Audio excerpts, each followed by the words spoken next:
Hi everyone, Jaymes Mansfield here bringing you yet another video. Oh my god, you guys, it's been a minute since I actually did a makeup video, so now I am going to do my makeup for you all on camera. And also, we're celebrating another drag queen success! Hipdot did a collaboration with Meatball, so we're going to be using the Meatball x Hipdot palette, or Hipdot x Meatball. Diamond Diva with Meatball, that's what it's called. So this is how the palette looks. It says, pull it together, Diva, on the mirror, and we pull that back. And they're all named all sorts of Meatball-isms, like Reba Diva, Putinesca, Shrinkle, like Amy from Sugar Pill, Whip Crack, MP3, Hi, It's Me, Sweaty, Prime Membership, God damn it, Meatball, Comfort Plus. Oh, I love her. Now, I'm not doing the eyeshadow yet because I still have to do all my base stuff. So, first things first, let's do the eyebrows. And I decided I'm going to do a little different format today for my makeup. I'm actually going to just talk with you guys because I feel like I've done so much and like, I'm not really doing anything too crazy with my makeup. So, I don't really have to explain a whole lot. So, we're just going to talk and, you know, have a conversation. I had a lot on my mind. I saw that Allure recently did a video where it was celebrating like years of drag, like a history of drag, and it didn't get the most positive reception. So I thought, hey, well, why don't I try that? Because I have a knowledge of drag history, as you all know, and I like makeup, so let's discuss some stuff and start with the very, very beginnings of drags. Well, the very, very beginnings would be like all the way back to Shakespeare, but as far back as I'm willing to go right now, which would probably be like the early 1910s into the 1920s. What was the drag like then? Because that's where they started. And drag back then was all about the vaudeville era. Now, that is a fascinating subject, and I will be right back after I get my eyebrows glued down. We'll talk more about that. Okay, I am back. I got my eyebrows glued down. It took forever this time, but it's fine. I'm going to use the moist concealer. Ew. I'm using the Kimchi Chic Moist Concealer, that's color corrector. I'm gonna use that on my mustache area. I've been using this now since I ran out of the Nikita Dragon stuff, and I have to say I'm pretty pleased with it. Now, drag in the 1920s. When I looked at the makeup they were doing for that Allure video, I actually was not as upset by it. I mean, a lot of people were because they thought like a lot of it looked pretty busted, but if you look back at those old pictures of like the 1920s drag, a lot of it was pretty busted. You have to bear in mind, like, a lot of the folks back then did not have the resources we have now. Makeup was completely different. It was a very, very primitive version of drag makeup, where they're essentially just emulating the fashion trends of women at that time. And if you look at the fashion trends of women at that time of, like, the 1910s up to, like, the early 1920s, makeup wasn't really, like, you know, in the now, like, it wasn't really that popular. If you wore a lot of makeup, they viewed you as, like, a tart, or like a streetwalker. Women that had a comfortable life generally did a lot more with their hair and their clothing. So it was a very makeup boring era. Like they wear like maybe some concealer or something, but that was about it. However, ladies of the night and the ladies of the stage had a lot more fun with makeup. And that's kind of what we're gonna be delving into today. We're gonna be doing some drag inspired makeup from the 1910s and 1920s. But inspired, I use that word very, very, you know, heavily because I ain't doing that makeup on my face because it's pretty busted. So I actually want to look pretty. Okay, so getting into drag in the 1910s and 1920s, one of the biggest stars there was actually Burt Savoy, who I really wanted to feature in a Drag Herstory episode. It's just there's no footage of him anywhere. There's hardly any pictures, and the ones that they do have, it's hard to really place if it's actually him or not. But the story of Burt Savoy is actually a very, very fascinating one. Now, Burt Savoy was a burlesque performer, burlesque comedian, you could say, in the 1910s to the very, very, very early 1920s to when he died. Burt Savoy was known as like the saucy body lady of the burlesque era. The only difference is that he was a complete bloke. Yeah. He approached drag in more of a clowny sense. It's very campy, very over the top, very ugly drag. Like, he dressed himself up like a very saucy but not very attractive woman and would be very, very flirty with the male comedians he interacted with. And this was essentially the launching pad to a young burlesque performer who had seen him and learned a lot from him, Mae West. And some have rumored that Mae West may have borrowed a lot of Burt Savoy's material that eventually became her Diamond Lil persona, because it's very, very similar to the character he played, Miss Maudie. Although this is all the way back in the past, that's all mythology at this point, like who can prove anything, right? But Burt Savoy was a legend and basically like a legendary character. One of the most fascinating things about Burt Savoy has to be the way that he passed away. Now, to set the scene for you, Burt Savoy is frolicking on the beach with all of her queen friends, you know, just having a ball, camping it about. A thunderstorm starts to break out, right? Like they hear a thunderclap in the distance. Burt Savoy was a very tall person, around 6 foot tall. He was known for wearing metal jewelry all the time, even in and out of drag. So he had a metal bracelet on. He hears this thunderclap go off in the distance, and he points up to the sky with his metal bracelet and says, "That's enough out of you, Miss God." And lightning struck him dead, which has to go down as one of the campiest deaths in history. But no, Burt was a legend, and definitely a comedy legend, and gave us Mae West, according to many of the reports and rumors.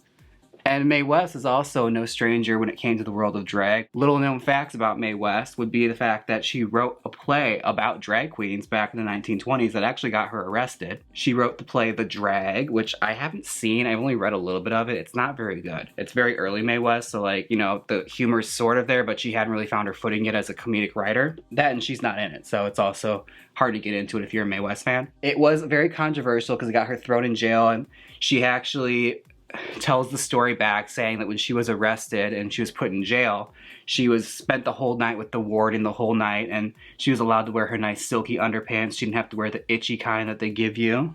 Like, she was basically treated like a queen the whole time she was in jail. Yeah, that is the story of Burt Savoy, one of the most popular drag comedians of that time, which was a lot of the reference points I noticed for that Allure video. They focused a lot on like drag queen comedians, which is very strange for a video that's centered around makeup, considering like comedians at that time, they didn't give a crap what their makeup looked like. They were more focused on their acts and what jokes they were telling. The makeup was sort of like secondary. It was not about like, you know, female impersonation or anything like that. It was just about, you know, the setup for a joke. However, if you want to get into the history of female impersonation, they did touch upon Julian Elton the tiniest bit.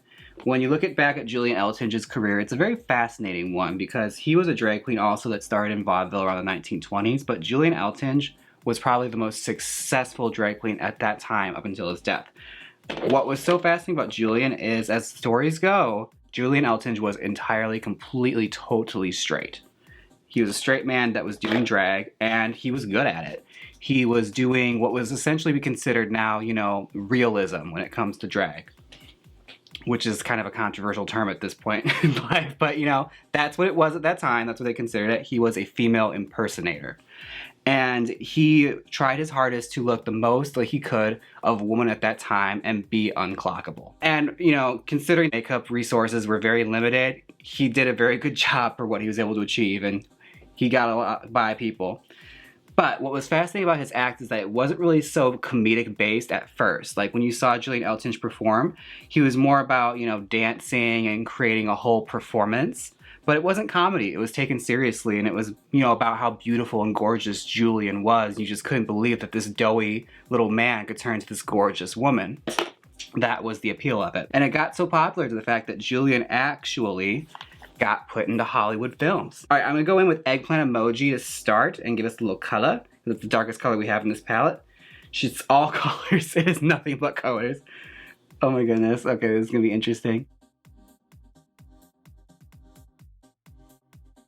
Whew. All right, getting my whole outline started for where I wanna go with my eye makeup. We're doing big flapper early 1920s makeup. Julian Elton would be considered the very first drag queen movie star. He starred in a variety of shorts, and I think he actually had a couple feature lengths as well, where he was featured as a cameo, but the shorts he had done, he was the star of it, and which was cutting edge for that time. This is before the Hollywood Code really came into play, and you're allowed to have a little more fun with your movies.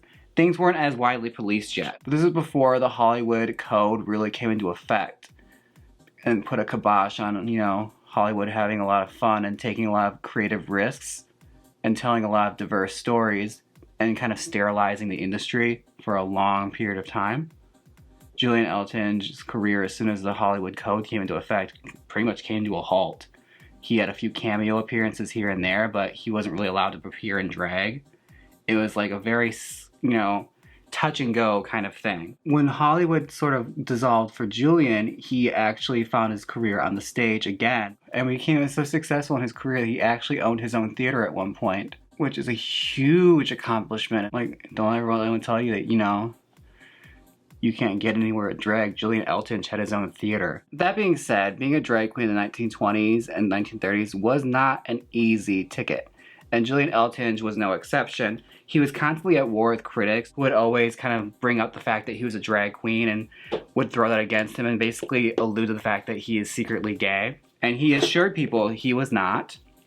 He was a straight man, and if Julian says he was straight, so that's just what we're gonna go with. He actually go to great lengths to prove to people that he was very, very masculine out of drag. There's news recordings of events happening where Julian would get into fights at bars with people who would challenge his masculinity and punch people out. Like, it was pretty excessive, the lengths he went to prove the fact that he was very masculine and very butch when he did not have corsets on. All right, let's set this eyeshadow with Shrinkle. Oh my God, I almost said taco.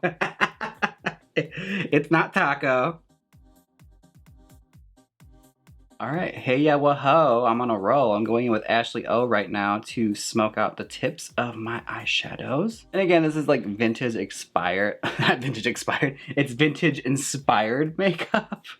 Because like I said, that makeup on me, the way they actually did their makeup, would be pretty rough. So we're gonna have a little fun with this, you know, operate a time machine in this video. That's what's happening, just get into it. We're on a journey here. I don't wanna hear anything about that. Yeah, I'll turn this car around.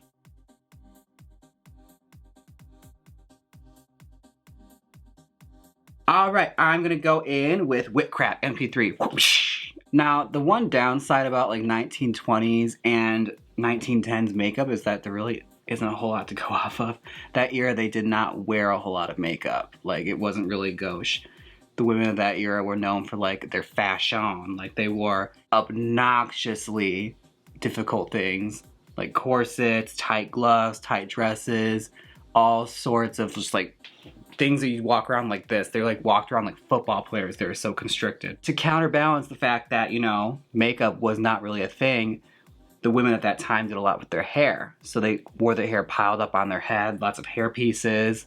If they did wear anything beyond like, you know, foundation on their face, they looked at like they were prostitutes. All right, now we're gonna do wig snatch. All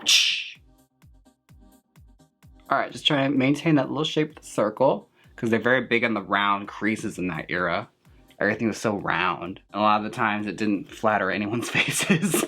But, you know, it was the Clara Bow era. Everyone would look like, you know, a heart.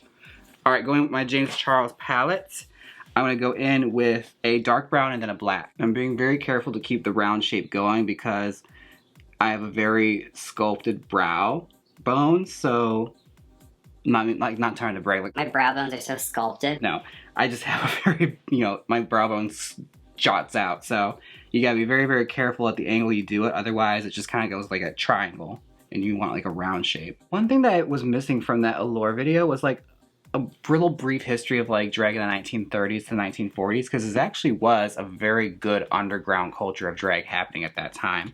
There's a short documentary that's actually available on YouTube. It's about drag in the 1930s and 40s in New Orleans, a popular club by the docks where people would go from all sorts, like mobsters. All these people would flock to this restaurant because it was famous for its female impersonators and having the most beautiful female impersonators you'd ever seen. And back in them days, they sang live, and they were proud of the fact that they sang live, good or bad. Their voice, they had to sing live because there was no lip sync at that point. Lip sync didn't really become a thing until the 1960s with jukeboxes. But I digress, you know, the ladies would do their torch songs or their standards, or they'd have songs written for them, or popular songs at that time that were rewritten for them, so it made them dirtier, or at least as dirty as you can get in, like, you know, the 1940s, which wasn't very dirty because you could get, you know, arrested for indecency, and being in drag in general was already, you know, very taboo and putting your life in someone else's hands. All right, let's use a bit of crop duster. God damn it, Meatball. Okay, crop duster it is. All right, eyebrow time. Pray for me because I haven't really done eyebrows like this before. Now, the 1920s brow is an interesting one because they're very, very thin, and oftentimes they're painting on an expression that, you know, isn't really there. A lot of women at that time, they shaved their eyebrows off and just drew them on, and it was all the rage. So let's do it. Let's just go right on ahead. Grab some brown. And you don't pay too much attention to like the arch or anything either. It's more just kind of like a line on your face. Kind of like a cartoon character. Like it's a very, very subtle arch. And most of the time, some of the brows went all the way down here by their eyeliner. I ain't doing that today because, girl, that'll be like very first time in drag if I did that. We all know that girl where like they have the full moon eyebrow. Let me know down below. I know you've been that girl before. Alright, I am back. I'm just doing my nose. I just finished my other brow off camera. And like I said before, back in those days, they painted their eyebrows to paint on a whole different expression. So today's expression is indifferent. Or, you know, if I really lift up this one, smell what the rock is cooking. Alright, so I got my nose done. I'm just going to put a little highlight here. And we're almost done. We just gotta do lips and blush. And then we're almost done with our little history lesson. And we're only gonna get to like probably about 1950 because honestly that's the 1960s is when drag really, really picks up and gets real, real interesting. But as far as 1950s are concerned, like you had your drag comedians that would come on, you know, television shows like Milton Berle. Milton Berle was huge. A lot of it's very straight. Very, very straight men doing drag, and it's very blokey drag where it's not very pretty, and it's also, a lot of it nowadays looking back, it's not very funny. Most of the time, very, very offensive. Milton Berle especially has a long history of problematic behavior that is just too deep to even get into, and I'll get my video demonetized if I get into some of his most famous bits he did at parties. Google a bit, you'll figure it out. It wasn't pretty. But the sad thing about it though is like we really didn't have that many to go off of in the 1950s. Drag was going in more of a direction of imitating old Hollywood, or at that time, current Hollywood, because, you know, your Betty Davises, your Joan Crawfords, your Lucille Balls, Marilyn Monroes. We had so many big personalities that drag queens were really limitless when it came to who they could impersonate, and it was big money. And many of the clubs saw the opportunity, and when you look at like drag in the 1950s and what drag queens had to do, a lot of the times you could not get dressed up in drag depending on what state you were in. Like I think Florida had it basically laid out that you could not be a man dressed up as a woman on stage. You had to like, you know, use props like boas and things and change your voice. Which led to a lot of improv comedians that would eventually become huge drag comedians like Charles Pierce. That was his rough beginnings, was doing, you know, improv and, you know, creating characters with boas and props before he eventually got the full-on costumes. But yeah, as far as we're speaking though, we're talking more about drag as far as, you know, entertainment-wise. You know, what drag was like in clubs and nightclubs and things like that. We're not really going into the real deep history because drag after Julian Elton kind of went back underground. The drag as we know it, like from what you see on like RuPaul's Drag Race and things like that, like the very standard classic drag, it went back underground and became what we would know as the ball circuit, which was an old word for pageants. Pageants were very, very big underground, and they were very secretive, and you couldn't talk about it, and they often got rated, and if you got caught at one, it would really ruin your life because it basically outed you as a gay person, and that could get you fired from work. It was very, very difficult and a very rough time to be alive and try and watch drag. But that is a story unto itself. I'd love to get into the history of pageants and drags in another makeup lesson if you guys want to hear it, because that deserves a video in itself.